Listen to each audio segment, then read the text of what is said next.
Punjabi radio USA ਸੁਣ ਰਹੇ ਸਾਰੇ ਹੀ ਮਾਣਯੋਗ ਅਤੇ ਸਤਿਕਾਰ ਸਰੋਤਿਆਂ ਨੂੰ ਪਿਆਰ ਸਤਿਕਾਰ ਸਹਿਤ ਸਤਿ ਸ੍ਰੀ ਅਕਾਲ। ਸਭ ਨੂੰ ਜੀ ਵਾਸਤੇ ਹਾਂ ਸੋ ਪ੍ਰੋਗਰਾਮ ਦੇ ਵਿੱਚ ਸਵਾਗਤ ਹੈ। ਪ੍ਰੋਗਰਾਮ ਲੈ ਕੇ ਹਾਜ਼ਰ ਹੋ ਚੁੱਕੇ ਹਾਂ ਜੀ ਆਪਾਂ ਇਸ ਮੌਕੇ। ਅਪਡੇਟ ਅਮਰੀਕਾ ਦਾ ਸ਼ਾਮ ਦਾ ਬੁਲਟਨ। ਹਰਜੋਤ ਸਿੰਘ ਜੀ ਜੁੜ ਚੁੱਕੇ ਨੇ ਸੈਨੋ ਦੇ ਸਟੂਡੀਓਜ਼ ਤੋਂ। ਸਵਾਗਤ ਹੈ, ਸਤਿ ਸ੍ਰੀ ਅਕਾਲ। ਸਤਿ ਸ਼੍ਰੀ ਅਕਾਲ, ਧੰਨਵਾਦ ਜੀ ਆਇਆਂ ਨੂੰ। ਪੰਜਾਬੀ ਰੇਡੀਓ USA ਦੇ ਜਿੰਨੇ ਵੀ ਸਰੋਤੇ ਸਾਡੇ ਸਾਰੇ ਹੀ AM ਸਟੇਸ਼ਨ, FM ਸਟੇਸ਼ਨ, ਘਰਾਂ ਦੇ ਵਿੱਚ ਰੇਡੀਓ ਸੈਟਸ ਦੇ ਰਾਹੀਂ, ਟੈਲੀਫੋਨ ਦੇ ਰਾਹੀਂ, ਫੇਸਬੁੱਕ, YouTube ਤੇ ਦੇਖ ਰਹੇ ਹੋ, ਸੁਣ ਰਹੇ ਹੋ, ਸਾਰਿਆਂ ਨੂੰ ਜੀ ਆਇਆਂ ਨੂੰ ਤੇ ਬਹੁਤ ਹੀ ਪਿਆਰ ਤੇ ਸਤਿਕਾਰ ਭਰੀ ਸਤਿ ਸ਼੍ਰੀ ਅਕਾਲ ਸਰੋਤਿਓ। ਅੱਜ ਅਕਤੂਬਰ ਦੀ 15 ਤਰੀਕ ਆ, ਦਿਨ ਜਿਹੜਾ ਹੈ ਉਹ ਸ਼ੁੱਕਰਵਾਰ ਆ ਤੇ ਤੁਹਾਡੇ ਲਈ ਸ਼ਾਮ ਦਾ ਅਪਡੇਟ ਅਮਰੀਕਾ ਪ੍ਰੋਗਰਾਮ ਲੈ ਕੇ ਹਾਜ਼ਰ ਹੋਏ ਹਾਂ। ਪ੍ਰੋਗਰਾਮ ਸ਼ੁਰੂ ਕਰਨ ਤੋਂ ਪਹਿਲਾਂ ਸਾਡੇ ਅੱਜ ਦੇ ਸਪਾਂਸਰਸ ਉਹਨਾਂ ਦਾ ਧੰਨਵਾਦ। ਖਾਲਸਾ ਇੰਸ਼ੋਰੈਂਸ ਏਜੰਸੀ, ਜਿਨ੍ਹਾਂ ਦੇ ਕੋਲੋਂ ਤੁਸੀਂ ਹਰ ਇੱਕ ਤਰੀਕੇ ਦੀ ਇੰਸ਼ੋਰੈਂਸ ਕਰਵਾ ਸਕਦੇ ਹੋ। ਇੰਸ਼ੋਰੈਂਸ ਬਾਰੇ ਪਤਾ ਕਰਨ ਲਈ ਕਾਲ ਕਰੋ ਨੰਬਰ 408-272-2500 4082722500 ਦੇ ਉੱਤੇ। ਇਸ ਦੇ ਨਾਲ Amarjit Singh Fresno, GN tyre and lube ਵਾਲੇ, ਜੈਂਡਰ ਮੌਰਗੇਜ ਅਤੇ ਰੀਅਲ ਅਸਟੇਟ, ਘਰ ਖਰੀਦਣ ਵੇਚਣ ਦੀਆਂ ਸੇਵਾਵਾਂ ਦੇ ਨਾਲ home loans, commercial loans, agriculture loans ਦੇ ਲਈ ਕਾਲ ਮੋਹਨ ਚੀਮਾ 5599052575 ਟੇਟਕੇਨ immigration law insurance law firm. ਕਿਸੇ ਵੀ ਤਰੀਕੇ ਦੇ US ਇਮੀਗ੍ਰੇਸ਼ਨ ਦਾ ਹੋਵੇ ਕੰਮ, ਕਾਲ ਅਟਰਨੀ ਜੇ ਟੇਟਕੇਨਾ 4159090503। Gurbachan Singh Nagra Sacramento, Avtar Singh Manzil, Gurpal Singh Sohal Clovis, Pritpal Singh Atwal Elk Grove, ਕੋਲੀਆ ਟਰੱਕ ਡਰਾਈਵਿੰਗ ਸਕੂਲ, ਹਾਈਵੇ 99 180 ਦੇ ਕਾਰਨਰ ਤੇ 53 ਫੁੱਟੇ ਟ੍ਰੇਲਰ ਤੇ ਟਰੱਕ ਚਲਾਉਣ ਦੀ ਸਿਖਲਾਈ ਦਿੰਦੇ ਹਨ। ਡਰਾਈਵ ਐਂਡ ਟ੍ਰੇਲਰਸ ਰੈਂਟ ਦੇ ਲਈ ਉਪਲਬਧ ਹਨ। ਸ਼ਾਪ ਦੇ ਲਈ ਇਹਨਾਂ ਨੂੰ ਮਕੈਨਿਕ ਦੀ ਜ਼ਰੂਰਤ ਹੈ। ਕਾਲ 559-266-3737। ਟਰੀਅਸ ਟਰੱਕਿੰਗ ਫਰੈਜ਼ਨੋ ਸੋਲੋ ਤੇ ਟੀਮ ਟਰੱਕ ਡਰਾਈਵਰਸ ਹਾਇਰ ਕਰ ਰਹੇ ਹਨ। ਸੋਲੋ ਨੂੰ 60 ਸੈਂਟ, ਟੀਮ ਡਰਾਈਵਰ ਨੂੰ 70 ਸੈਂਟ ਮਿਲਣਗੇ। ਕਾਲ 5598344000। ਇਹਨਾਂ ਸਾਰਿਆਂ ਦਾ ਧੰਨਵਾਦ। ਜੇਕਰ ਤੁਸੀਂ ਜਾਂ ਕੋਈ ਹੋਰ ਕਾਰੋਬਾਰ ਇਸ ਪ੍ਰੋਗਰਾਮ ਨੂੰ ਸਪਾਂਸਰ ਕਰਨਾ ਚਾਹੁੰਦੇ ਹੋ, ਸੰਪਰਕ ਕਰ ਸਕਦੇ ਹੋ ਨੰਬਰ 408-722-7698। ਅੱਜ ਦੀਆਂ ਖਬਰਾਂ ਵੱਲ ਆਈਏ ਤੇ ਪ੍ਰੈਜ਼ੀਡੈਂਟ ਜੋ ਬਾਈਡਨ ਹੁਣੀ ਜਿਹੜੇ ਆ ਉਹਨਾਂ ਨੇ ਅੱਜ ਐਡਮਿਟ ਕੀਤਾ ਆ, ਕਹਿੰਦੇ ਵੀ ਜਿਹੜਾ ਆਉਣ ਵਾਲਾ ਵੱਡਾ ਸੋਸ਼ਲ ਸਪੈਂਡਿੰਗ ਬਿੱਲ ਪਲਾਨ ਜਾਂ ਇਨਫਰਾਸਟਰਕਚਰ ਬਿੱਲ ਆਪਾਂ ਜਿਹਨੂੰ ਕਹਿ ਸਕਦੇ ਹਾਂ, 3.5 ਟ੍ਰਿਲੀਅਨ ਦਾ ਹੋਣਾ ਆ ਪ੍ਰਾਈਸ ਟੈਗ ਦਾ। ਇਹਦੇ ਵਿੱਚ ਹੁਣ ਕਈ ਕੁਛ ਕੱਟ ਹੋਵੇਗਾ ਕਿਉਂਕਿ ਦੋ ਜਿਹੜੇ ਸੈਨੇਟਰਸ ਆ ਡੈਮੋਕ੍ਰੇਟਿਕ ਪਾਰਟੀ ਦੇ, ਉਹ ਉਹਨਾਂ ਦਾ ਸਾਥ ਨਹੀਂ ਦੇ ਰਹੇ। ਸੋ ਇਸ ਕੱਟ ਦੇ ਵਿੱਚ ਕਹਿੰਦੇ ਵੀ ਜਿਹੜਾ ਫ੍ਰੀ ਕਾਲਜ ਜਿਹੜਾ ਸੀਗਾ ਉਹ ਇਹਦੇ ਵਿੱਚੋਂ ਬਾਹਰ ਕਰ ਦਿੱਤਾ ਜਾਵੇਗਾ। ਅਤੇ ਕਹਿੰਦੇ ਵੀ ਜਿਹੜੀਆਂ ਪਾਲਿਸੀਆਂ ਪਿਛਲੇ 10 ਸਾਲਾਂ ਤੋਂ ਚੱਲ ਰਹੀਆਂ ਸੀ ਉਹਨਾਂ ਨੂੰ ਚੇਂਜ ਕਰਨ ਦੇ ਲਈ ਕਾਫੀ ਹਾਰਡ ਟਾਈਮ ਜਿਹੜਾ ਹੋਊਗਾ। ਜੀ, ਤੇ ਇਹੀ ਨਹੀਂ, ਨਾਲ ਕਹਿੰਦੇ ਆ ਵੀ ਜਿਹੜਾ ਕਲਾਈਮੇਟ ਏਜੰਡੇ ਦੇ ਵੀ ਕੁਛ ਜਿਹੜੇ ਅੰਸ਼ ਹੈਗੇ ਆ ਉਹ ਵੀ ਇਸ ਜਿਹੜੇ $3.5 ਟ੍ਰਿਲੀਅਨ ਵਾਲੇ ਸੀਗਾ ਪਲਾਨ, ਉਸ ਦੇ ਵਿੱਚੋਂ ਕੱਟ ਹੋਣਗੇ। ਹੁਣ ਇਹਦਾ ਮਤਲਬ ਇਸ ਦੀ ਲਾਗਤ ਵੀ ਜਿਹੜੀ ਆਟੋਮੈਟਿਕਲੀ ਘਟੇਗੀ। ਵੈਸਟ ਵਰਜੀਨੀਆ ਦੇ ਜਿਹੜੇ ਆ ਜੋ ਮੈਨਸ਼ਨ ਤੇ ਐਰੀਜ਼ੋਨਾ ਦੀ ਕ੍ਰਿਸਚਨ ਸਿਨੇਮਾ, ਇਹਨਾਂ ਦੀ ਆਪੋਜੀਸ਼ਨ ਜਿਹੜੀ ਉਹ ਲਗਾਤਾਰ ਚੱਲ ਰਹੀ ਸੀ। ਇਹਨਾਂ ਦੇ ਨਾਲ ਇਹਨਾਂ ਨੂੰ ਆਪਣੇ ਜਿਹੜੇ ਆ ਇਸ ਪਲਾਨ ਦੇ ਵਿੱਚ ਸ਼ਾਮਲ ਕਰਨ ਦੇ ਵਿੱਚ ਪ੍ਰੈਜ਼ੀਡੈਂਟ ਤੇ ਬਾਕੀ ਜਿਹੜੇ ਡੈਮੋਕ੍ਰੇਟਸ ਆ ਉਹ ਮਨਾਉਣ ਦੇ ਵਿੱਚ ਨਾਕਾਮਯਾਬ ਜਿਹੜੇ ਉਹ ਰਹੇ ਸੀਗੇ। ਸੋ $150 ਬਿਲੀਅਨ ਦਾ ਕਲੀਨ ਇਲੈਕਟ੍ਰਿਸਿਟੀ ਪ੍ਰੋਗਰਾਮ ਜਿਹੜਾ ਇਹਨਾਂ ਦੇ ਕਲਾਈਮੇਟ ਏਜੰਡੇ ਦਾ ਮੇਨ ਮੁੱਖ ਬੰਨ ਸੀਗਾ, ਉਹ ਕਹਿੰਦੇ ਵੀ ਇਸ ਦੇ ਵਿੱਚੋਂ ਜਿਹੜਾ ਉਹ ਹੁਣ ਨਿਕਲ ਜਾਵੇਗਾ। ਸੋ ਕਾਫੀ ਇਸ ਦੀ ਘਟ ਜਾਊਗੀ ਅਮਾਊਂਟ, ਜਿਹੜੀ ਉਹ ਘਟਣ ਦੇ ਅਸਾਰ ਹੈਗੇ ਆ। ਜੋ ਮੈਨਸ਼ਨ ਨੇ ਤੇ ਕਿਹਾ ਸੀਗਾ ਵੀ $1.5 ਟ੍ਰਿਲੀਅਨ ਤੱਕ ਦੇ ਜਿਹੜੇ ਪਲਾਨ ਆ ਉਸ ਦੇ ਨਾਲ ਉਹ ਸਹਿਮਤ ਹੋ ਸਕਦੇ ਨੇ। ਸੋ ਹੁਣ 3.5 ਤੋਂ 1.5 ਦੇ ਉੱਤੇ ਆਉਂਦੇ ਆ, 2 ਤੇ ਆਉਂਦੇ ਆ, ਜਾਂ ਉਸ ਤੋਂ ਘੱਟ ਜਾਂ ਵੱਧ ਕੀ ਹੁੰਦਾ ਆ ਇਹ ਪਤਾ ਲੱਗੇਗਾ। ਪਰ ਇਹ ਆ ਵੀ ਹੁਣ ਡੈਮੋਕ੍ਰੇਟਸ ਨੂੰ ਇੰਨੀ ਕੁ ਜਿਹੜੀ ਬਾਕੀਆਂ ਨੂੰ ਜਿਹੜੀ ਉਹ ਸਮਝ ਆ ਗਈ ਆ ਵੀ ਜੇ ਇਹ ਕੁਛ ਵੀ ਪਾਸ ਨਹੀਂ ਕਰਦੇ 2022 ਦੇ ਵਿੱਚ ਇਹਨਾਂ ਦੀਆਂ ਇਲੈਕਸ਼ਨਾਂ ਦੇ ਲਈ ਬਹੁਤ ਇੱਕ ਔਖਾ ਜਿਹੜਾ ਉਹ ਕੰਮ ਹੋਊਗਾ ਵੀ ਲੋਕਾਂ ਮੋਰੇ ਜਿਹੜਾ ਉਹ ਕੀ ਲੈ ਕੇ ਜਾਣਗੇ। ਚੌਂ ਚੁਫੇਰੇ ਆਪਣੇ ਹੀ ਏਜੰਡੇ ਨੂੰ ਜਿਹੜਾ ਉਹ ਪਾਸ ਕਰਾਉਣ ਦੇ ਵਿੱਚ ਨਾਕਾਮਯਾਬ ਜਿਹੜੇ ਉਹ ਰਹਿ ਪਾ ਰਹੇ ਨੇ। ਉਧਰ ਜੋ ਮੈਨਸ਼ਨ ਨੇ ਜਿਹੜੀ ਆ ਵੋਟਰ ਲਾਜ਼ ਆ, ਵੋਟਿੰਗ ਰਾਈਟਸ ਲਾਜ਼ ਆ, ਉਸ ਦੇ ਲਈ ਹੁਣ ਹਾਮੀ ਜਿਹੜੀ ਉਹ ਭਰੀ ਹੈਗੀ ਆ। ਉਸ ਦੀ ਸਪੋਰਟ ਦੇ ਨਾਲ ਕਹਿੰਦੇ ਆ ਵੀ ਇਹ ਬਿੱਲ ਜਿਹੜਾ ਆ ਉਹ ਸਦਨ ਦੇ ਵਿੱਚ, ਸੈਨੇਟ ਦੇ ਵਿੱਚ ਪਾਸ ਕਰਾਉਣ ਦੇ ਲਈ ਜਿਹੜਾ ਉਹ ਪੇਸ਼ ਕੀਤਾ ਜਾਊਗਾ। ਪਰ ਉਸ ਦੇ ਪਾਸ ਹੋਣ ਦੇ ਅਸਾਰ ਹਾਲ ਦੀ ਘੜੀ ਘੱਟ ਨੇ, ਕਿਉਂਕਿ ਉਸ ਦੇ ਉੱਤੇ ਫਿਲਬਸਟਰ ਹੋਣ ਦਾ ਅਜੇ ਵੀ ਖਤਰਾ ਹੈਗਾ, ਕਿਉਂਕਿ ਇਹਨਾਂ ਨੂੰ 60 ਜਿਹੜੀਆਂ ਵੋਟਾਂ ਚਾਹੀਦੀਆਂ ਹਨ, ਉਹ ਅਜੇ ਵੀ ਇਹਨਾਂ ਦੇ ਕੋਲ ਨਹੀਂ ਹਨ। ਮਹਿਜ 50 ਵੋਟਾਂ ਹੀ ਹਾਲ ਦੀ ਘੜੀ ਜਿਹੜੇ ਡੈਮੋਕ੍ਰੇਟਸ ਆ ਉਹ ਜਿਤਾਉਣ ਦੇ ਵਿੱਚ ਕਾਮਯਾਬ ਰਹੇ ਨੇ। ਅਜੇ ਵਿਰੋਧੀ ਧੜੇ ਦੇ ਵਿੱਚੋਂ ਕਿਸੇ ਨੇ ਉਸ ਬਿੱਲ ਦੇ ਉੱਤੇ ਉਸ ਨੂੰ ਪਾਸ ਕਰਾਉਣ ਦੇ ਲਈ ਹਾਮੀ ਜਿਹੜੀ ਉਹ ਨਹੀਂ ਭਰੀ। ਅਗਲੀ ਖਬਰ ਵੱਲ ਚਲੀਏ। ਲਾਊਡਨ ਕਾਉਂਟੀ ਦੇ ਸੁਪਰਡੈਂਟ ਨੇ ਅੱਜ ਮਾਫੀ ਮੰਗੀ ਆ ਤੇ ਉੱਥੇ ਦੇ ਹੀ ਬੋਰਡ ਮੈਂਬਰ ਜਿਹੜੇ ਆ ਸਕੂਲ ਦੇ, ਉਹਨਾਂ ਨੇ ਇੱਕ ਨੇ ਰਿਜ਼ਾਈਨ ਵੀ ਕਰ ਦਿੱਤਾ ਆ। ਉੱਥੇ ਕਾਫੀ ਬੈਕਲੈਸ਼ ਹੋਇਆ ਸੀ ਕਿਉਂਕਿ ਸੈਕਸ਼ੂਅਲ ਅਸੌਲਟ ਜਿਹੜਾ ਆ ਸਕੂਲ ਦੇ ਵਿੱਚ ਇੱਕ ਬਾਥਰੂਮ ਦੇ ਵਿੱਚ ਹੋਇਆ ਸੀ। ਕਹਿੰਦੇ ਵੀ ਇੱਕ ਲੜਕੀਆਂ ਵਾਲਾ ਜਿਹੜਾ ਬਾਥਰੂਮ ਸੀ ਉਹਦੇ ਵਿੱਚ ਇੱਕ ਮੁੰਡਾ ਜਿਹੜਾ ਆ ਉਹ ਲੜਕੀਆਂ ਵਰਗੇ ਕੱਪੜੇ ਪਾ ਕੇ ਚਲ ਗਿਆ ਤੇ ਉਸ ਨੇ ਜਿਹੜਾ ਆ ਸੈਕਸ਼ੂਅਲੀ ਜਿਹੜੇ ਹੋਰ ਉੱਥੇ ਸਟੂਡੈਂਟ ਸੀਗੇ ਉਹਦੇ ਸਾਥੀ ਉਹਨਾਂ ਨੂੰ ਅਸੌਲਟ ਕੀਤਾ। ਪਰ ਜਦੋਂ ਇਹ ਖਬਰ ਬਾਹਰ ਆਈ ਤੇ ਜਿਹੜਾ ਉੱਥੇ ਦਾ ਸੁਪਰਡੈਂਟ ਸੀਗਾ ਪਬਲਿਕ ਸਕੂਲ ਦਾ, ਉਸਨੇ ਕਿਹਾ ਵੀ ਇੱਦਾਂ ਦੀ ਸਾਡੇ ਕੋਈ ਜਿਹੜੀ ਗੱਲਬਾਤ ਨਹੀਂ ਵਾਪਰੀ ਹੈਗੀ। ਇਹ ਵਰਜੀਨੀਆ ਦਾ ਡਿਸਟ੍ਰਿਕਟ ਹੈਗਾ, ਵਰਜੀਨੀਆ ਸਟੇਟ ਦਾ। ਸਕਾਟ ਜ਼ਿਗਲਰ ਸੁਪਰਡੈਂਟ ਉੱਥੇ ਦਾ ਸੀਗਾ ਤੇ ਪਰ ਜਦੋਂ ਇਹ ਪ੍ਰੂਫ ਹੋ ਗਿਆ ਤੇ ਫਿਰ ਉਸਨੇ ਜਿਹੜੀ ਆ ਮਾਫੀ ਵੀ ਮੰਗੀ ਹੈਗੀ ਆ।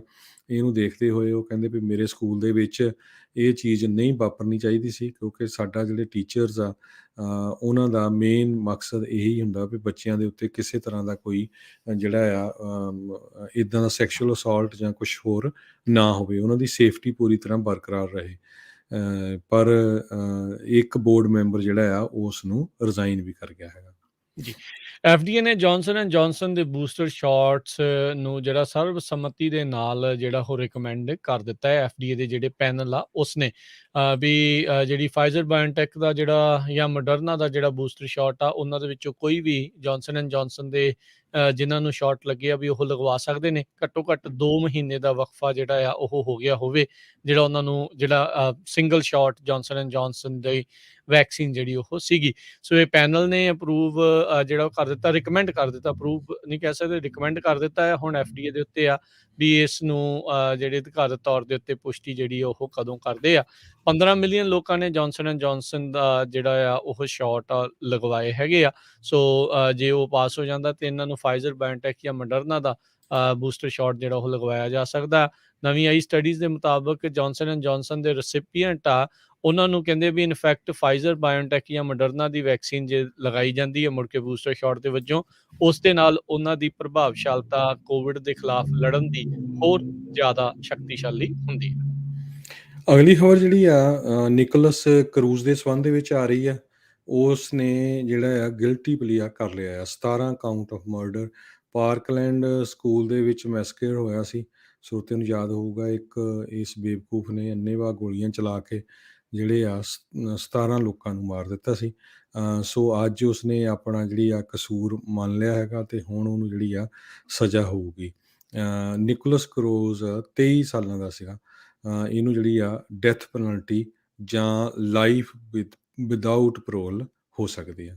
ਜੀ, ਇਸ ਨਿਕੋਲਸ ਕਰੂਜ਼ ਅੱਤਵਾਦੀ ਨੇ ਜਿਹੜੇ ਆਪਣੇ 14 ਵਿਦਿਆਰਥੀ, 3 ਸਟਾਫ ਮੈਂਬਰ ਜਿਹੜੇ ਪਾਰਕਲੈਂਡ ਫਲੋਰੀਡਾ ਦੇ ਵਿੱਚ ਮਾਰੇ ਸੀ। 17 ਕਾਊਂਟ ਜਿਹੜੇ ਫਸਟ ਡਿਗਰੀ ਮਰਡਰ ਚਾਰਜਿਸ ਦੇ ਇਸ ਦੇ ਉੱਤੇ ਲਾਏ ਗਏ ਸੀ। ਫਰਵਰੀ ਆਈ ਥਿੰਕ 14 ਫਰਵਰੀ ਦਾ ਜਿਹੜਾ ਉਹ ਦਿਨ ਸੀਗਾ 2018 ਨੂੰ ਮਾਰਜਰੀ ਸਟੋਨਮੈਨ ਡਗਲਸ ਹਾਈ ਸਕੂਲ ਦੇ ਵਿੱਚ ਇਸ ਨੇ ਜਿਹੜੀਆਂ ਉਹ ਗੋਲੀਆਂ ਉਦੋਂ ਚਲਾਈਆਂ ਸੀਗੀਆਂ। ਜੀ, ਅਗਲੀ ਖਬਰ ਜਿਹੜੀ ਇੰਗਲੈਂਡ ਤੋਂ ਆ ਰਹੀ ਆ। ਕਹਿੰਦੇ ਇੰਗਲੈਂਡ ਦੇ ਵਿੱਚ ਜਿਸ ਤਰ੍ਹਾਂ ਇੰਡੀਆ 'ਚ ਆਪਾਂ ਤੁਹਾਨੂੰ ਦੱਸਿਆ ਸੀ ਕੁਛ ਮਹੀਨੇ ਪਹਿਲਾਂ ਵੀ ਬੰਬੇ ਦੇ ਵਿੱਚ ਲੋਕਾਂ ਦੇ ਪਾਣੀ ਵਾਲੇ ਟੀਕੇ ਲਾਤੇ ਜਾਂ ਜਿੱਦਾਂ ਲੂਣ ਵਾਲਾ ਪਾਣੀ ਸੀ। ਕਹਿੰਦੇ ਜੀ ਕੋਵਿਡ ਦੇ ਵੈਕਸੀਨ ਲੱਗ ਗਏ ਆ। ਇੰਗਲੈਂਡ 'ਚ ਵੀ ਖਬਰ ਆ ਰਹੀ ਆ, ਕਹਿੰਦੇ ਵੀ 43,000 ਦੇ ਕਰੀਬ ਲੋਕਾਂ ਨੇ ਜਿਹੜਾ ਆ ਰੋਂਗ ਟੈਸਟ ਜਿਹੜਾ ਉਹਨਾਂ ਦਾ ਹੋਇਆ ਹੈਗਾ। ਸੋ ਫਾਲਸ ਨੈਗੇਟਿਵ ਟੈਸਟ, ਕਿਉਂਕਿ ਇੱਕ ਲੈਬ ਦੇ ਵਿੱਚ ਪ੍ਰੋਬਲਮ ਸੀ ਜਦ ਕਿ ਉਹਨਾਂ ਦਾ ਟੈਸਟ ਜਿਹੜਾ ਆ ਉਹ ਪੋਜ਼ੀਟਿਵ ਆਉਣਾ ਚਾਹੀਦਾ ਸੀ। UK ਹੈਲਥ ਸਿਕਿਉਰਿਟੀ ਏਜੰਸੀ ਦੀ ਜਿਹੜੀ ਲੈਬ ਆ ਵੁਲਵਰਹੈਂਪਟਨ ਸੈਂਟਰਲ ਇੰਗਲੈਂਡ ਦੇ ਵਿੱਚ ਉਹਨਾਂ ਨੇ ਇਹ ਦੱਸਿਆ ਹੈਗਾ। ਕਹਿੰਦੇ ਵੀ ਸਤੰਬਰ 8 ਤੋਂ ਲੈ ਕੇ ਅਕਤੂਬਰ 12 ਦੇ ਵਿੱਚ ਸਾਊਥ ਵੈਸਟ ਆਫ ਇੰਗਲੈਂਡ ਦੇ ਵਿੱਚ ਜਿਹੜੇ 4,000 ਦੇ ਕਰੀਬ ਉਹਨੇ ਸੈਂਪਲ ਲਏ ਸੀ, ਜਿਹਦੇ ਵਿੱਚੋਂ 43,000 ਸੈਂਪਲਸ ਦਾ ਜਿਹੜਾ ਰਿਜ਼ਲਟ ਸੀ ਉਹਨਾਂ ਨੂੰ ਜਿਹੜੀ ਗਲਤ ਇਨਕਰੈਕਟ ਨੈਗੇਟਿਵ ਉਹਨਾਂ ਦੇ ਦੱਸੇਗਾ ਜਦ ਕਿ ਉਹ ਪੋਜ਼ੀਟਿਵ ਸੀ। ਜੀ, ਜਿਹੜੇ ਸਵੇਰੇ ਆਪਾਂ ਜਿਹੜੀ ਹਰਜੋਤ ਸਿੰਘ ਜੀ ਖਬਰ ਕੀਤੀ ਸੀ, British lawmaker Sir David Amess ਜਿਸ ਨੂੰ ਚਾਕੂ ਦੇ ਨਾਲ ਮਾਰ ਕੇ, ਚਾਕੂ ਮਾਰ ਕੇ ਜਿਸ ਦੀ ਹੱਤਿਆ ਕਰ ਦਿੱਤੀ ਗਈ ਸੀ। ਮੁੱਢਲੀ ਜਾਂਚ ਦੇ ਵਿੱਚ ਜਿਹੜੀ ਕਾਊਂਟਰ ਟੈਰਰਿਜ਼ਮ ਪੁਲਿਸ ਆ ਯੂਕੇ ਦੀ, ਉਹਨਾਂ ਨੇ ਇਹ ਅਧਿਕਾਰਤ ਤੌਰ ਦੇ ਉੱਤੇ ਘੋਸ਼ਿਤ ਕਰ ਦਿੱਤਾ ਹੈ ਵੀ ਇਹ ਜਿਹੜੀ ਸਟੈਬਿੰਗ ਕੀਤੀ ਗਈ ਸੀਗੀ ਸਰ ਡੇਵਿਡ ਮੈਸ ਦੀ, ਉਹ ਇੱਕ ਐਕਟ ਆਫ ਟੈਰਰਿਜ਼ਮ ਸੀਗਾ। ਸੋ ਕਹਿੰਦੇ ਵੀ ਮੈਟਰੋਪੋਲੀਟਨ ਜਿਹੜੀ ਸਿਟੀ ਨਿਊ ਸਕਾਟਲੈਂਡ ਯਾਰਡ ਨੇ ਜਿਹੜਾ ਉਹ ਉਹਨਾਂ ਦੀ ਸਟੇਟਮੈਂਟ ਦੇ ਮੁਤਾਬਕ ਦੱਸਿਆ ਗਿਆ। ਕਹਿੰਦੇ ਵੀ ਇਸ ਜਾਂਚ ਤੋਂ ਸ਼ੁਰੂਆਤੀ ਦੌਰ ਤੇ ਇਹ ਪਤਾ ਲੱਗ ਰਿਹਾ ਵੀ ਇਸਲਾਮਿਸਟ ਜਿਹੜਾ ਐਕਸਟਰੀਜ਼ਮ ਜਿਹੜਾ ਹੈਗਾ ਆ, ਐਕਸਟਰੀਮਿਜ਼ਮ, ਉਸ ਦੇ ਨਾਲ ਇਸ ਦੀਆਂ ਤਾਰਾਂ ਜਿਹੜੀਆਂ ਉਹ ਜੁੜੀਆਂ ਹੈਗੀਆਂ ਆ। ਪ੍ਰਾਈਮ ਮਿਨਿਸਟਰ ਬੋਰਿਸ ਜੌਨਸਨ ਦੀ ਜਿਹੜੀ ਸੱਤਾਧਾਰੀ ਪਾਰਟੀ ਆ, ਉਸੇ ਦੇ ਹੀ ਕੰਜ਼ਰਵੇਟਿਵ ਪਾਰਟੀ ਦੇ ਇਹ ਟੋਰੀ ਪਾਰਟੀ ਦੇ ਇਹ ਮੈਂਬਰ ਸੀਗੇ। 69 ਸਾਲ ਇਹਨਾਂ ਦੀ ਜਿਹੜੀ ਉਹ ਉਮਰ ਸੀਗੀ। ਤੇ ਜਿੱਦਾਂ ਆਪਾਂ ਸਵੇਰੇ ਵੀ ਦੱਸ ਰਹੇ ਸੀ ਵੀ 2 ਵਾਰੀ ਇਹਨਾਂ ਨੇ ਜਿਹੜੇ ਨਾਈਫ ਅਟੈਕਸ ਆ ਉਹਨਾਂ ਦੇ ਮੁੱਦਾ ਜਿਹੜਾ ਆ ਪਾਰਲੀਮੈਂਟ ਦੇ ਵਿੱਚ ਵੀ ਚੱਕਿਆ ਸੀਗਾ। ਸੋ ਇਹ ਬੜੀ ਹੀ ਇੱਕ ਖਤਰੇ ਵਾਲੀ ਗੱਲ ਜਿਹੜੀ ਆ ਹਰਜੋਤ ਸਿੰਘ ਜੀ ਕਹਿ ਲਓ ਵੀ ਬਣਦੀ ਆ ਵੀ ਚਲੋ ਇਹ ਤਾਂ ਅੱਤਵਾਦੀ ਜਿਹੜਾ ਹਮਲਾ ਸੀਗਾ ਜਿਸ ਤਰੀਕੇ ਦੇ ਨਾਲ ਜਿਹੜਾ ਹੋਇਆ ਵੀ ਆਪਣੇ ਹਲਕੇ ਦੇ ਵਿੱਚ ਲੋਕਾਂ ਨੂੰ ਮਿਲਣ ਗਏ ਸੀਗੇ, ਇਹ ਦੂਜੀ ਵਾਰੀ ਹੋਇਆ ਆ ਯੂਕੇ ਦੇ ਵਿੱਚ ਜਦੋਂ ਜਿਹੜੇ ਹਲਕੇ ਦੇ ਵਿੱਚ ਜਿਹੜਾ MP ਆ ਉਹ ਮਿਲਣ ਗਿਆ ਹੋਵੇ ਤਾਂ ਉਸ ਦੀ ਹੱਤਿਆ ਜਿਹੜੀ ਉਹ ਕਰ ਦਿੱਤੀ ਗਈ ਹੋਵੇ। ਸੋ ਕਾਫੀ ਜਿਹੜਾ ਆ ਮੰਦਭਾਗੀ ਜਿਹੜੀ ਇਹ ਘਟਨਾ ਵਾਪਰੀ ਆ ਤੇ ਇੱਕ ਵਾਰੀ ਇਸ ਦੇ ਕਰਕੇ ਡਰ ਜੇ ਦਾ ਤੇ ਸਹਿਮ ਦਾ ਮਾਹੌਲ ਉੱਥੇ ਯੂਕੇ ਦੇ ਵਿੱਚ ਬਣਿਆ ਪਿਆ ਹੈਗਾ ਆ। ਜੀ। ਅਗਲੀ ਖਬਰ ਪ੍ਰੈਜ਼ੀਡੈਂਟ ਕਲਿੰਟਨ ਦੇ ਸੰਬੰਧ ਦੇ ਵਿੱਚ ਆ। ਹਜੇ ਵੀ ਜਿਹੜੀ ਲੇਟੈਸਟ ਰਿਪੋਰਟ ਆ ਰਹੀ ਆ, ਜਿਸ ਤਰ੍ਹਾਂ ਆਪਾਂ ਸਵੇਰੇ ਦੱਸਿਆ ਸੀ ਵੀ ਉਹ ਹਸਪੀਟਲ ਦੇ ਵਿੱਚ ਐਡਮਿਟ ਸੀ ਕਿਉਂਕਿ ਉਹਨਾਂ ਦੇ ਜਿਹੜੇ ਵਾਈਟ ਸੈੱਲ ਆ, ਵਾਈਟ ਕਾਊਂਟ, ਜਿਹੜੇ ਬਲੱਡ ਕਾਊਂਟ ਹੁੰਦੇ ਆ, ਉਹ ਬਹੁਤ ਜ਼ਿਆਦਾ ਘਟ ਗਏ ਸੀ। ਤੇ ਅੱਜ ਰਾਤ ਵੀ ਪ੍ਰੈਜ਼ੀਡੈਂਟ ਕਲਿੰਟਨ ਨੂੰ ਹਸਪਤਾਲ ਦੇ ਵਿੱਚ ਹੀ ਰੱਖਿਆ ਜਾਊਗਾ। UC ਇਰਵਾਈਨ ਦਾ ਜਿਹੜਾ ਮੈਡੀਕਲ ਸੈਂਟਰ ਹੈਗਾ, ਉੱਥੇ ਉਹਨਾਂ ਦਾ ਇਲਾਜ ਚੱਲ ਰਿਹਾ ਹੈਗਾ। ਅਮਰੀਕਾ ਦੇ ਵਿੱਚ ਇਸ ਟਾਈਮ ਜਿੰਨੇ ਵੀ ਜਿਹੜੇ ਜੀਂਦੇ ਪ੍ਰੈਜ਼ੀਡੈਂਟ ਆ, ਉਹਨਾਂ ਦੇ ਵਿੱਚ ਜਿਮੀ ਕਾਰਟਰ ਸਭ ਤੋਂ ਜ਼ਿਆਦਾ ਉਮਰ ਵਾਲੇ ਆ। ਉਹਨਾਂ ਦੀ ਅਕਤੂਬਰ 1 ਨੂੰ 97 ਸਾਲਾਂ ਦੀ ਉਮਰ ਹੋਈ ਹੈਗੀ ਆ। ਜੀ। ਅਗਲੀ ਜਿਹੜੀ ਹਰਜੋਤ ਸਿੰਘ ਜੀ ਆਪਾਂ ਜੇ ਗੱਲ ਕਰਦੇ ਜਾਈਏ, ਰਾਸ਼ਟਰਪਤੀ ਬਾਈਡਨ ਆ, ਉਹਨਾਂ ਨੇ ਡਿਪਾਰਟਮੈਂਟ ਆਫ ਜਸਟਿਸ ਨੂੰ ਇਹ ਕਿਹਾ ਆ ਵੀ ਜਿਹੜੇ ਜਨਵਰੀ 6 ਦੀ ਕਮੇਟੀ ਦੇ ਸਬਪੀਨਾਜ਼ ਨੂੰ ਨਹੀਂ ਮੰਨ ਰਹੇ, ਉਹਨਾਂ ਨੂੰ ਡਿਪਾਰਟਮੈਂਟ ਆਫ ਜਸਟਿਸ ਨੂੰ ਪ੍ਰੋਸੀਕਿਊਟ ਕਰਨਾ ਚਾਹੀਦਾ ਹੈ, ਯਾਨੀ ਕਿ ਉਹਨਾਂ ਦੇ ਪਿੱਛੇ ਕਾਨੂੰਨੀ ਕਾਰਵਾਈ ਆ ਉਹ ਕਰਨੀ ਜਿਹੜੀ ਉਹ ਚਾਹੀਦੀ ਹੈਗੀ ਆ। 6 ਜਨਵਰੀ ਦੇ ਇਸ ਇਨਵੈਸਟੀਗੇਟਿੰਗ ਕਮੇਟੀ ਨੇ, ਹਾਊਸ ਸਿਲੈਕਟ ਕਮੇਟੀ ਨੇ ਆਲਰੇਡੀ ਕਈ ਜਾਣਿਆਂ ਨੂੰ ਸਬਪੀਨਾਜ਼ ਘੱਲੇ ਆ, ਜਿਨ੍ਹਾਂ ਨੂੰ ਕਿਸੇ ਨੇ ਵੀ ਹਾਲ ਦੀ ਘੜੀ ਨਹੀਂ ਮੰਨਿਆ ਹੈਗਾ। ਬੈਨਨ ਹੁਣਾਂ ਨੇ ਵੀ ਜਿਹੜੀ ਇਸ ਦੇ ਉੱਤੇ ਨਾ ਜਿਹੜੀ ਉਹ ਕਰ ਦਿੱਤੀ ਸੀ। ਜਿਹੜੇ ਸਾਬਕਾ ਚੀਫ ਆਫ ਸਟਾਫ ਰਹੇ ਆ ਟਰੰਪ ਹੁਣਾਂ ਦੇ, ਉਹਨਾਂ ਨੇ ਨੂੰ ਵੀ ਜਿਹੜੇ ਆ ਟਰੰਪ ਹੁਣਾਂ ਦੇ ਅਟਰਨੀਜ਼ ਨੇ ਕਿਹਾ ਸੀਗਾ ਵੀ ਤੁਹਾਨੂੰ ਇਸ ਦੇ ਵਿੱਚ ਸਾਥ ਦੇਣ ਦੀ ਜ਼ਰੂਰਤ ਨਹੀਂ ਹੈਗੀ। ਹੁਣ ਜਿਹੜੇ ਅਟਰਨੀ ਜਨਰਲ ਹੈਗੇ ਨੇ ਮੈਰਿਕ ਗਾਰਲੈਂਡ ਜਾਂ ਕੋਈ ਹੋਰ ਡਿਪਾਰਟਮੈਂਟ ਆਫ ਜਸਟਿਸ ਦੇ ਵਿੱਚ ਦੇਖਦੇ ਆ ਵੀ ਇਸ ਤਰੀਕੇ ਦੇ ਨਾਲ ਇਹਨਾਂ ਸਬਪੀਨਾਜ਼ ਨੂੰ ਰਿਫਿਊਜ਼ ਕਰਨ ਦੇ ਉੱਤੇ ਕੀ ਕੋਈ ਕਾਰਵਾਈ ਜਿਹੜੀ ਉਹ ਪਾਈ ਜਾਂਦੀ ਆ ਜਾਂ ਨਹੀਂ। ਪਰ ਜਿਹੜੇ ਖਾਸ ਕਰਕੇ ਕਮੇਟੀ ਵਾਲੇ ਇਸ ਗੱਲੋਂ ਕਹਿ ਲਓ ਵੀ ਵਾਹਾਂ ਤੇ ਹੱਥ ਤੇ ਹੱਥ ਧਰ ਕੇ ਬੈਠੇ ਆ ਵੀ ਭਾਈ ਸਾਡੇ ਕਹੇ ਤੇ ਕੋਈ ਆ ਨਹੀਂ ਰਿਹਾ। ਸੋ ਹੁਣ ਡਿਪਾਰਟਮੈਂਟ ਆਫ ਜਸਟਿਸ ਦਾ ਜਿਹੜਾ ਸਹਾਰਾ ਆ ਬਾਈਡਨ ਪ੍ਰਸ਼ਾਸਨ ਲੈਣ ਦੀ ਕੋਸ਼ਿਸ਼ ਕਰ ਰਿਹਾ ਹੈ। ਜੀ। ਅਗਲੀ ਖਬਰ ਆਪਣੀ ਜਿਹੜੀ ਕੈਲੀਫੋਰਨੀਆ ਗੋਲਡਨ ਸਟੇਟ ਤੋਂ ਆ ਰਹੀ ਆ, ਜਿੱਥੇ ਇੰਨੀਆਂ ਜ਼ਿਆਦਾ ਅੱਗਾਂ ਲੱਗੀਆਂ ਆ, ਉਹਦੇ ਕਰਕੇ ਜਿਹੜੀ ਲੜਾਈ ਆ ਇੰਸ਼ੋਰੈਂਸ ਕੰਪਨੀਆਂ ਤੇ ਕੈਲੀਫੋਰਨੀਆ ਡਿਪਾਰਟਮੈਂਟ ਆਫ ਇੰਸ਼ੋਰੈਂਸ ਦੇ ਜਿਹੜੇ ਹੈੱਡ ਹੈਗੇ ਆ, ਉਹਨਾਂ ਦੇ ਵਿੱਚ ਚੱਲ ਪਈ ਹੈਗੀ ਆ। ਇੰਸ਼ੋਰੈਂਸ ਕਮਿਸ਼ਨਰ ਦੇ ਵਿੱਚ ਜਿਹੜਾ ਇੰਸ਼ੋਰੈਂਸ ਕਮਿਸ਼ਨਰ ਆ, ਉਹ ਕਹਿੰਦੇ ਆ ਵੀ ਤੁਸੀਂ ਪਾਲਿਸੀਆਂ ਲੋਕਾਂ ਦੀਆਂ ਕੱਟ ਨਹੀਂ ਸਕਦੇ ਜਿਹੜੀਆਂ ਫਾਇਰ ਵਾਲੇ ਏਰੀਏ 'ਚ ਆ, ਪਰ ਇੰਸ਼ੋਰੈਂਸ ਕੰਪਨੀਆਂ ਕਹਿੰਦੇ ਵੀ ਅਸੀਂ ਮਿਲੀਅਨਸ ਆਫ ਡਾਲਰ ਬਾਰ-ਬਾਰ ਹਰ ਸਾਲ ਲੂਜ਼ ਕਰ ਰਹੇ ਹਾਂ ਤੇ ਸਾਡੇ ਲਈ ਇਹ ਪ੍ਰੋਫਿਟੇਬਲ ਨਹੀਂ ਹੈਗਾ। ਸੋ ਕੈਲੀਫੋਰਨੀਆ ਫੇਅਰ ਪਲਾਨ ਜਿਹੜਾ ਸਟਾਰਟ ਕੀਤਾ ਗਿਆ ਸੀ, ਜਿਹਦੇ ਮੁਤਾਬਕ ਜਿੱਥੇ ਤੁਹਾਨੂੰ ਇੰਸ਼ੋਰੈਂਸ ਨਹੀਂ ਮਿਲ ਸਕਦੀ ਉਹਦੇ ਅੰਡਰ ਲੈ ਸਕਦੇ, ਪਰ ਉਹਦਾ ਰੇਟ ਬਹੁਤ ਹਾਈ ਆ ਤੇ ਨਾਲ ਤੁਹਾਨੂੰ ਇੱਕ ਹੋਰ ਜਿਹੜੀ ਆ ਇੰਸ਼ੋਰੈਂਸ ਲੈਣੀ ਪੈਂਦੀ ਹੈਗੀ ਆ। ਸੋ ਲੋਕਾਂ ਦੇ ਲਈ ਇਹ ਜਿਹੜਾ ਫਾਇਰ ਵਾਲਾ ਏਰੀਆ ਆ, ਉਹ ਬਹੁਤ ਹੀ ਜ਼ਿਆਦਾ ਜਿਹੜਾ ਐਕਸਪੈਂਸਿਵ ਬਣਦਾ ਜਾ ਰਿਹਾ ਆ।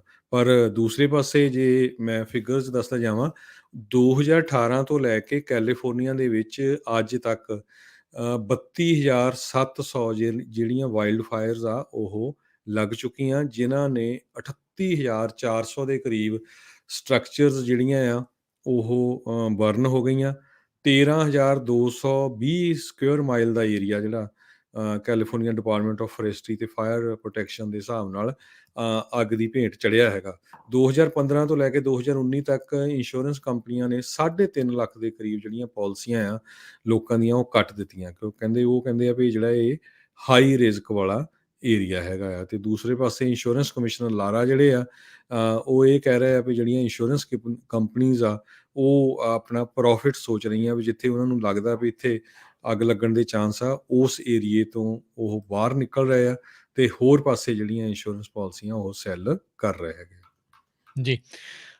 ਇਟਲੀ ਦੇ ਵਿੱਚ ਕੋਵਿਡ-19 ਦੇ ਜਿਹੜਾ ਵੈਕਸੀਨੇਸ਼ਨ ਦਾ ਪਾਸ ਜਿਹੜਾ ਆ ਉਹ ਲਾਗੂ ਕੀਤਾ ਗਿਆ ਹੈਗਾ ਆ, ਵੀ ਸਾਰੇ ਹੀ ਜਿਹੜੇ ਵਰਕਰਸ ਆ ਉਹਨਾਂ ਨੂੰ ਉੱਥੇ ਸ਼ੋਅ ਕਰਨਾ ਪੈਣਾ ਆ ਸਰਕਾਰ ਦੇ ਦੁਆਰਾ ਜਿਹੜਾ ਕੋਵਿਡ-19 ਪਾਸ ਹੈਗਾ ਆ, ਜਿਹੜਾ ਕਿ ਕਹਿੰਦੇ ਵੀ ਅੱਜ ਉੱਥੇ ਲਾਗੂ ਹੋ ਗਿਆ ਆ। ਉਸ ਦੇ ਉਲਟ ਕਹਿੰਦੇ ਹਜ਼ਾਰਾਂ ਹੀ ਲੋਕਾਂ ਨੇ ਪ੍ਰੋਟੈਸਟ ਜਿਹੜਾ ਉਹ ਕੀਤਾ ਹੈਗਾ ਆ। ਇਸ ਨਵੇਂ ਜਿਹੜੇ ਆਏ ਆਦੇਸ਼ ਇਟਲੀ ਦੇ ਵਿੱਚ ਮੁਤਾਬਕ ਚਾਹੇ ਕੋਈ ਪਬਲਿਕ ਜਾਂ ਪ੍ਰਾਈਵੇਟ ਸੈਕਟਰ ਦੇ ਵਿੱਚ ਕੋਈ ਵੀ ਜਿਹੜਾ ਪੇਰੋਲ ਦੇ ਉੱਤੇ ਕੰਮ ਕਰਦਾ ਆ, ਉਸ ਨੂੰ ਇਹ ਜਿਹੜਾ ਗ੍ਰੀਨ ਪਾਸ ਜਿਸ ਦੇ ਉੱਤੇ QR ਕੋਡ ਜਾਂ ਪ੍ਰੂਫ ਆਫ ਫੁੱਲ ਵੈਕਸੀਨੇਸ਼ਨ ਹੈਗੀ ਆ, ਉਹ ਦਿੱਤਾ ਹੋਊਗਾ। ਤੇ ਰੀਸੈਂਟ ਰਿਕਵਰੀ ਜੇ ਇਨਫੈਕਸ਼ਨ ਕਿਸੇ ਨੂੰ ਰਹੀ ਆ ਤੇ ਨੈਗੇਟਿਵ ਟੈਸਟ ਪਿਛਲੇ 48 ਘੰਟਿਆਂ ਦੇ ਵਿੱਚ ਦਿਖਾਉਣਾ ਜਿਹੜਾ ਉਹ ਪਊਗਾ। ਸੋ ਇਹ ਕਹਿੰਦੇ ਵੀ ਇੰਪਲੋਈਜ਼ ਜਿਹੜੇ ਕੰਮ ਤੇ ਜਾਣਗੇ ਵਿਦਆਊਟ ਪਾਸ ਉਹਨਾਂ ਨੂੰ 1500 ਯੂਰੋ ਤੱਕ ਦਾ ਜਿਹੜਾ ਜੁਰਮਾਨਾ ਆ ਉਹ ਕੀਤਾ ਜਾ ਸਕਦਾ ਹੈਗਾ ਆ। ਸੋ ਕਹਿੰਦੇ ਵੀ 6000 ਦੇ ਤਕਰੀਬਨ ਜਿਹੜੇ ਕੰਮ ਇਹ ਆ ਮੁਲਾਜ਼ਮ ਆ ਵੱਖ-ਵੱਖ ਥਾਵਾਂ ਦੇ, ਉਹਨਾਂ ਨੇ ਇਸ ਕਾਨੂੰਨ ਦੇ ਖਿਲਾਫ ਪ੍ਰਦਰਸ਼ਨ ਕੀਤਾ ਹੈਗਾ। ਅਗਲੀ ਖਬਰ ਸੈਨੋਜ਼ੇ ਕੈਲੀਫੋਰਨੀਆ ਤੋਂ ਆ ਰਹੀ ਹੈ। ਕਹਿੰਦੇ ਵੀ ਕੈਲੀਫੋਰਨੀਆ ਸਟੇਟ ਦੇ ਵਿੱਚ ਸੈਨੋਜ਼ੇ ਜਿਹੜਾ ਆ ਸਭ ਤੋਂ ਵੱਡਾ ਬਿਗ ਸਿਟੀ ਜਿਹੜੀ ਆ ਉਹ ਪਹਿਲਾ ਸ਼ਹਿਰ ਬਣ ਗਿਆ ਜਿੱਥੇ ਕਿ ਪਾਣੀ ਨੂੰ ਕੱਟ ਕਰਨ ਦੇ ਲਈ ਮੈਂਡੇਟਰੀ ਜਿਹੜੀਆਂ ਆ ਜ਼ਰੂਰੀ ਰਿਸਟ੍ਰਿਕਸ਼ਨਸ ਲਾਈਆਂ ਜਾਣਗੀਆਂ। ਇਹ ਨਵੰਬਰ 15 ਦੇ ਕਰੀਬ ਕਹਿੰਦੇ ਵੀ ਸ਼ੁਰੂ ਹੋ ਜਾਣਗੀਆਂ ਤੇ 15% ਕੱਟ ਜਿਹੜਾ ਲੋਕਾਂ ਨੂੰ ਕਰਨਾ ਪਊਗਾ। ਸੈਨੋਜ਼ੇ ਦੇ ਵਿੱਚ 1 ਮਿਲੀਅਨ ਤੋਂ ਵੱਧ ਲੋਕ ਰਹਿੰਦੇ ਹੈਗੇ ਆ। ਆਉਣ ਵਾਲੇ ਹਫਤੇ ਦੇ ਵਿੱਚ ਇੱਕ ਜਿਹੜਾ ਐਲ ਨੀਨੀਓ ਵੀ ਆ ਰਿਹਾ ਹੈਗਾ, ਜਿਹਦੇ ਨਾਲ ਮੀਂਹ ਪੈਣ ਦੇ ਚਾਂਸ ਕਾਫੀ ਜ਼ਿਆਦਾ ਮਾਤਰਾ 'ਚ। ਤੇ ਸੋ ਆਸ ਆ ਬਹੁਤ ਸਾਰੇ ਜਿਹੜੇ ਹੈਗੇ ਆ ਸਾਇੰਟਿਸਟ ਵੀ ਹੋ ਸਕਦਾ ਇਹਦੇ ਨਾਲ ਡਰਾਊਟ ਨੂੰ ਕੁਛ ਅਸਰ ਪਵੇ, ਪਾਣੀ ਜ਼ਿਆਦਾ ਆਉਣ ਨਾਲ, ਪਰ ਲੱਗਦਾ ਨਹੀਂ। ਕੈਲੀਫੋਰਨੀਆ ਪਬਲਿਕ ਯੂਟਿਲਿਟੀ ਕਮਿਸ਼ਨ ਨੇ ਇਹ ਕਿਹਾ ਆ ਵੀ ਇੱਥੇ ਜਿਹੜੀ ਰਿਸਟ੍ਰਿਕਸ਼ਨਸ ਆ ਉਸ ਨੂੰ ਜਲਦੀ ਤੋਂ ਜਲਦੀ ਲਾ ਦਿਓ। ਜੀ, ਜੀ, ਬਿਲਕੁਲ।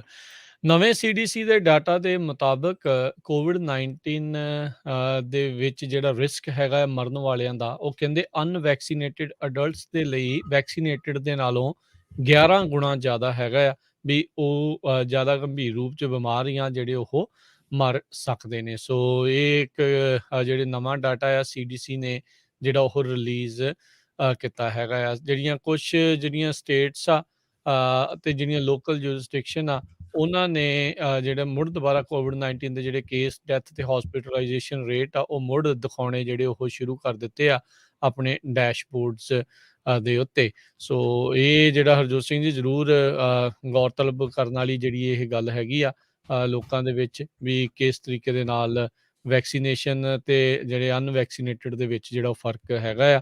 ਸੋ ਆਪਾਂ ਦੇਖ ਹੀ ਰਹੇ ਹਾਂ ਵੀ ਪਰ ਵੈਕਸੀਨ ਮੈਂਡੇਟ ਨੂੰ ਲੈ ਕੇ ਕਾਫੀ ਜ਼ਿਆਦਾ ਕਹਿ ਲਓ ਵੀ ਤਕਰਾਰ ਆ ਉਹ ਦੇਖਣ ਨੂੰ ਆਪਣੇ ਸਾਹਮਣੇ ਮਿਲ ਰਹੇ ਆ। ਸ਼ਿਕਾਗੋ ਦੇ ਵਿੱਚ ਤਾਂ ਸਾਰੇ ਪੁਲਿਸ ਵਾਲਿਆਂ ਨੂੰ ਉਹਨਾਂ ਦੀ ਯੂਨੀਅਨ ਵਾਲੇ ਜਿਹੜੇ ਕਹਿ ਰਹੇ ਆ ਵੀ ਭਾਈ ਤੁਸੀਂ ਜਿਹੜਾ ਆ ਉਹ ਵੈਕਸੀਨ ਜਿਹੜੀ ਉਹ ਨਾ ਲਗਵਾਓ। ਦੂਜੇ ਪਾਸੇ ਜਿਹੜੀ ਉੱਥੋਂ ਦੀ ਮੇਅਰ ਆ ਉਹ ਅਦਾਲਤਾਂ ਦੇ ਵਿੱਚ ਜਿਹੜੇ ਉਹ ਜਾ ਰਹੇ ਆ ਇਸ ਵੈਕਸੀਨੇਸ਼ਨ ਮੈਂਡੇਟ ਆ ਉਸ ਨੂੰ ਪੱਕਿਆਂ ਜਿਹੜਾ ਉਹ ਕਰਨ ਦੇ ਲਈ। ਸੋ ਬਹੁਤ ਸਾਰੇ ਹੋਰ ਥਾਵਾਂ ਦੇ ਉੱਤੇ ਵੀ ਇੱਦਾਂ ਦੀ ਹੀ ਜਦੋਜਹਿਦ ਜਿਹੜੀ ਉਹ ਦੇਖਣ ਨੂੰ ਮਿਲ ਰਹੀ ਹੈਗੀ ਆ। ਅਗਲੀ ਖਬਰ ਇੰਡੀਆ ਦੇ ਸੰਬੰਧ ਦੇ ਵਿੱਚ ਹੈ। ਕਹਿੰਦੇ ਵੀ ਇੰਡੀਆ ਦੀ ਜਿਹੜੀ ਪੋਜੀਸ਼ਨ ਆ ਗਲੋਬਲ ਹੰਗਰ ਇੰਡੈਕਸ ਦੇ ਸੰਬੰਧ ਦੇ ਵਿੱਚ ਉਹ ਹੋਰ ਡ੍ਰੌਪ ਹੋ ਗਈ ਹੈਗੀ ਆ।